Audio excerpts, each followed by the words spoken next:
Es gibt drei. Also einmal,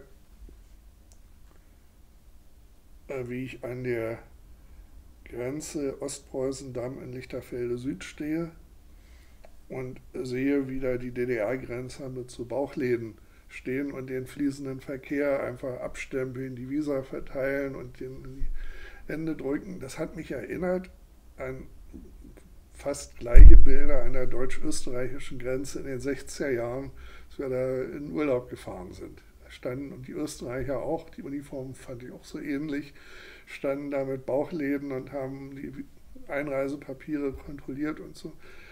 Da habe ich gedacht, die DDR fängt ja an, richtig normal zu werden. Und dann habe ich einen Tag später, das war ein Sonntag, wo ich das gesehen hatte, den Montag danach habe ich einen Einreiseantrag gestellt in die DDR. Denn von 1979, von meiner Haftentlassung, bis dahin habe ich das nicht getan, weil es war ja so eine, sage ich jetzt mal, schlimme Willkür, auch die Erfahrung, wo wir vorhin drüber gesprochen haben, mit der Willkür des Systems, dem man hilflos ausgesetzt ist, dass ich mir gesagt habe, du wirst dich nicht freiwillig diesem System ein zweites Mal aussetzen. Und, aber als ich sah, wie die da standen, habe ich gedacht, probier's doch mal. Und 3 Tage später hatte ich dann die Einreisedokumente. Und dann hat es aber doch noch ein Weilchen gedauert, nämlich bis zur Öffnung des Brandenburger Tors, dass ich dann am 22. Dezember 1989 das erste Mal tatsächlich nach Ostberlin rübergegangen bin. Dann aber mit einem Transparent, da stand drauf, Deutsche Währungsunion jetzt.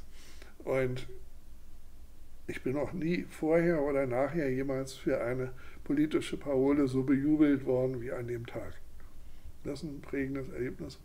Das letzte, das ist ein Monat später, Ende Januar 1990, war ich in Leipzig und habe mir eine der Montagsdemonstrationen angeguckt. Und der Ring in Leipzig war voll von Menschen und schwarz-rot-goldenen Fahnen. Also jeder Zweite gefühlt hatte da eine schwarz-rot-goldene Fahne mit. Und die riefen Deutschland eigentlich Vaterland. Und das war nicht abgestimmt, nicht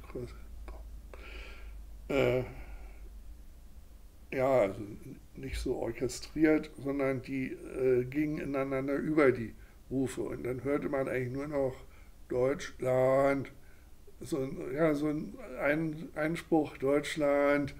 Und das hat mich wahnsinnig beeindruckt. 100.000 Menschen, wahnsinnig viele schwarz-rot-goldene Fahnen und dieser Ruf. Und ich stehe da am Straßenrand und kann mir das angucken. Es ist ja auch ein gemeinsames Erlebnis. Ja, sicher. Das waren ja übrigens auch alles Deutsche aus der DDR, die da liefen. Nicht? Das stimmte mich natürlich positiv gegenüber den Deutschen aus der DDR, die für den Zusammenbruch ihres Systems gesorgt hatten und letztlich die Wiedervereinigung angeschoben haben. Und